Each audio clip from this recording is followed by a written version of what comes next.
Ngayon, meron ako ditong coins. Ngayon, gagawin natin kay Nog. Paulaan natin. Ilalagay natin dito. Sa ilalim. Okay? Ito yung challenge natin sa kanya. With a twist.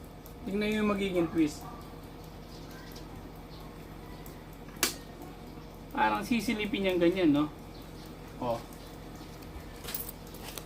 Ayan, Nog. Tingnan mo. Yan, tingnan mo muna. Hulaan mo, kailangan mauna mo.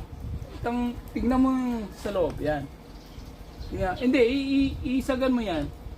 Yan. Yan, sagan mo pa.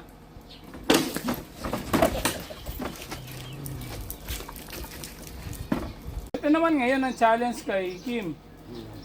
Bali, hulaan lang niya itong coins natin kung kara o krus. Yun. Alam na niya yun. Pag sinabi kong game, yung parang ganyan, Kim, ayan, gaganyan mo lang yan.